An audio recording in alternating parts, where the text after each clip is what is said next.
This is a nice little gift idea. It's actually a hand warmer in the shape of a cupcake. So the secret's on the inside. There's a little bag full of barley on the inside of mine, and when you pop that in the microwave for about 20 seconds it warms through.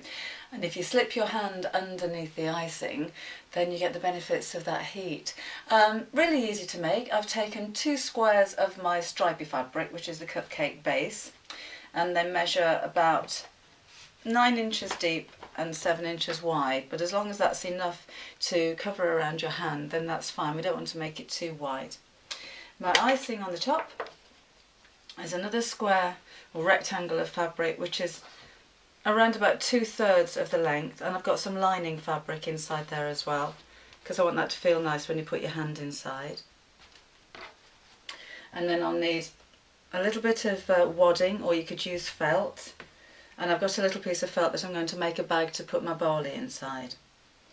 So first of all, I need to make the shape of the base of my cupcake. So I'm just going to cut around about 1 inch from the bottom to give it some shape, and make that into cut off a triangle up to the top. Still need this to be wide enough to put my hand inside, so bear that in mind. I need a new blade in my cutter. There we go, and that's through both layers of fabric. And then on the second side, you can measure that if it makes it easier, but cut the same distance in so that it's symmetrical.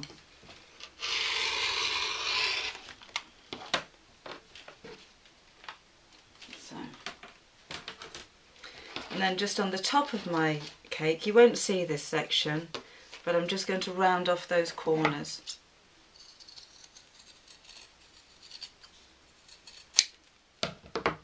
Like so, and that's the shape of the base of my cupcake. Then I'll need to take the outer layer of my icing, and I'm just going to pin that in a couple of places here.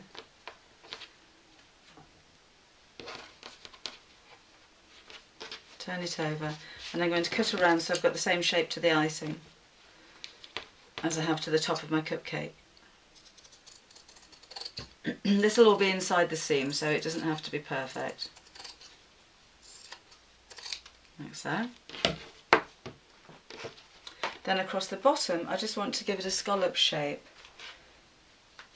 I'm not too worried about this being perfectly even, because if it was icing it wouldn't be, it'd run down. And you could even do a wavy line, that might be easier. But we'll just try and cut a few scallops. You could take something like an egg cup or a bobbin and draw around those if that makes it easier. But I think that will do fine.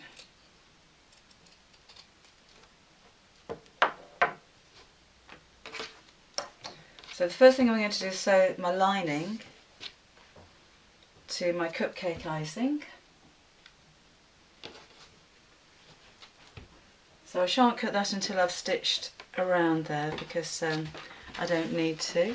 Hello, wondered where you were.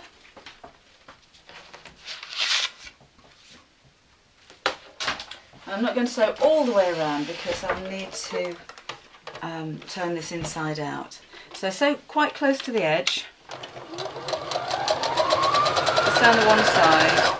Then I'm going to sew it quite slowly so I get that nice even, slower than that I think, shape around the bottom of my cupcake. Like so.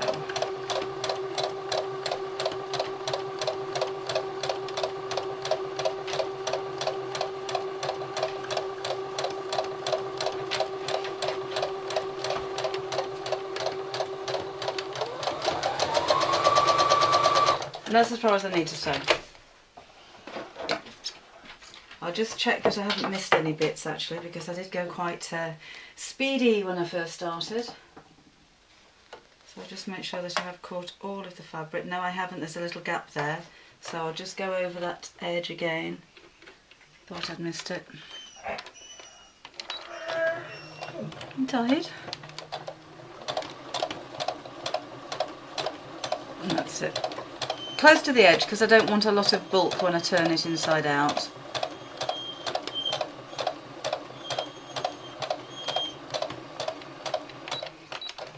That'll do. And then I'll trim all the way around the edge, leaving this open because I need to turn that in just a second. So I've just cut all the way around with the lining fabric. Then I'll turn this section inside out, or the right way around I should say, and just push out my scallops.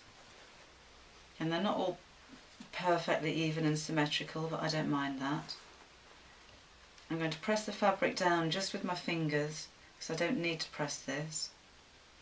And then I've got a piece of ribbon. Now you could use rickrack, or this is cord actually, and I'm going to sew this just across the bottom, which gives this fancy effect across the bottom of my scallops.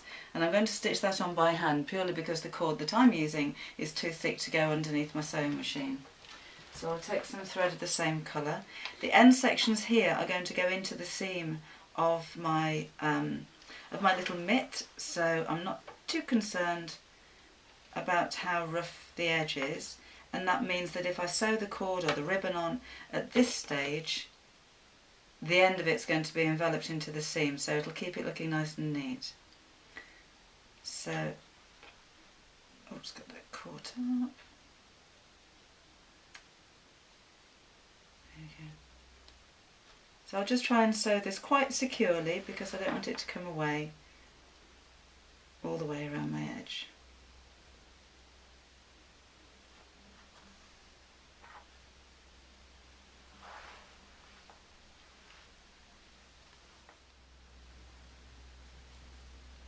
So just take that up across the bottom, not all the way around because you won't see the top bit.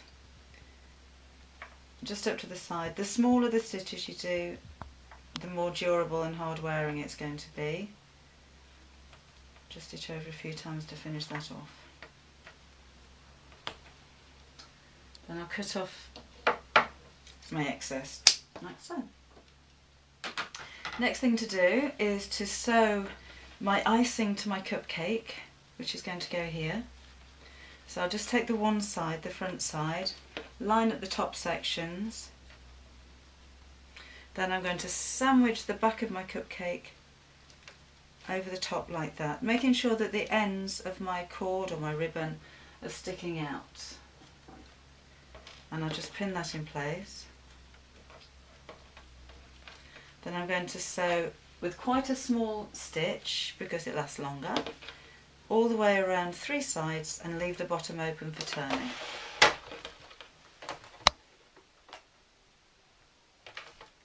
So I back tack the end so it doesn't come undone when I turn. And sew around the edge. If you're using a thicker cord like I am, you may have to ease that underneath your needle. And this is quite a thick section because this has got the 4 layers of fabric. And I'm using 100% cotton, but it's a curtain weight of fabric, so it's a little bit thicker. So just take it easy with your sewing machine. Keep that curve nice and straight. Back over my cording again, so that may need easing under. And then back down to the bottom. Back tack.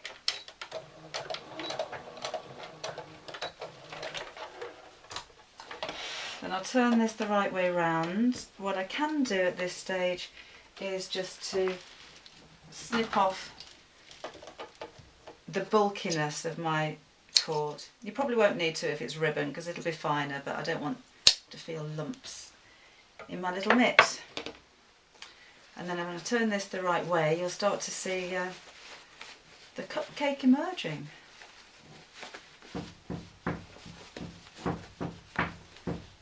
That's a wagging tail you can hear. There.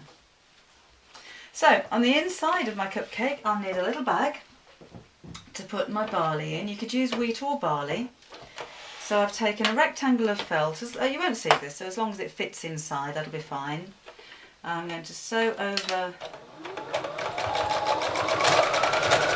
2 sides to make a little bag.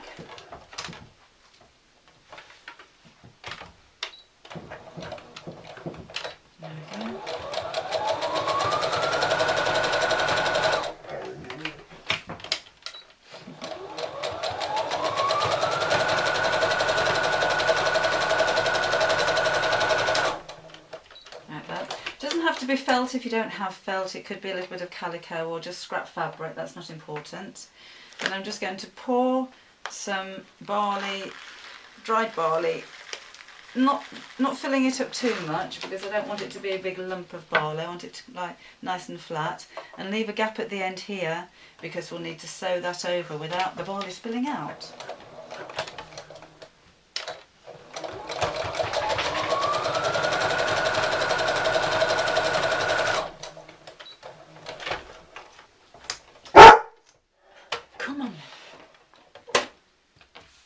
Then I'll take some wadding, and again, could be felt. Shush! Shush! Don't stop that. So now I've got my little bag of wheat. I've also got my little friend with me. I'll need some wadding or padding or more felt, something nice and soft, not fabric, that'll be a little bit stiff, and just enough to roll around my bag of barley. And as you can see, that's around about the size of my mitt. And push that inside.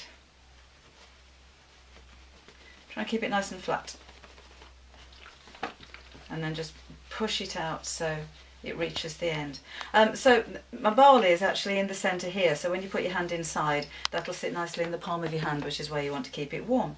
Now across the bottom, I'm going to turn it up on both sides, turn it in like that and pin it, and then I'm going to sew straight across the top on the outside.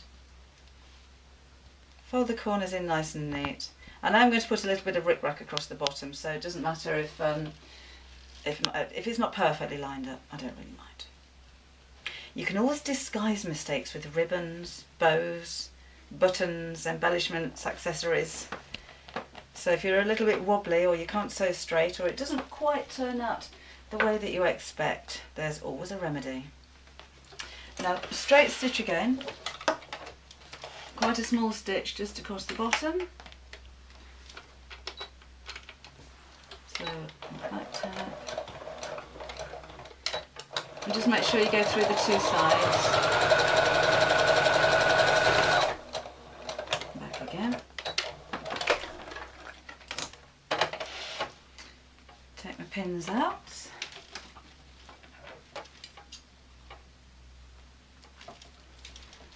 Now I've got a little piece of rickrack ribbon. I'm just going to sew across the bottom. For speed's sake, I'll just use the white fabric. Sorry, the white thread. But obviously if you're doing this at home, you change that for a pink thread so you don't see it. And I'll just sew straight across the bottom just to finish that off. And there you go.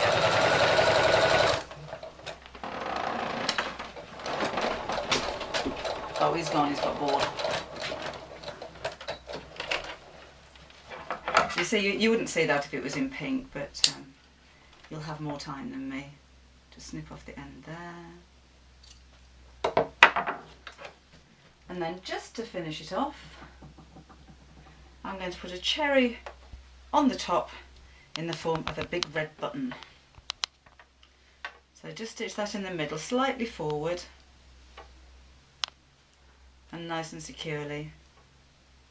Now when you put this in the microwave, I put it in for 10 seconds and see how warm it is. I did that the first time with mine. I actually put it in for a minute and I nearly melted the button. No more than about 20 seconds, and that should keep warm for quite a long time as well. If you do it for too long, you can actually smell the barley cooking. Dogs love that. So again, just sew on my button nice and securely. I've chosen a fabric with strawberries on because I thought it was kind of appropriate for a cupcake. But if you've got a plain fabric, you could make the stripes of the cupcake with ribbon and sew those on before you put the whole cupcake together. And if you've got lots of buttons, as I tend to have in lots of different colours, you could then make hundreds and thousands and just sew those on, again before you put the whole thing together. So if I just trim off my excess thread, that's at about 10 minutes, and I've got yet another little Christmas gift for somebody.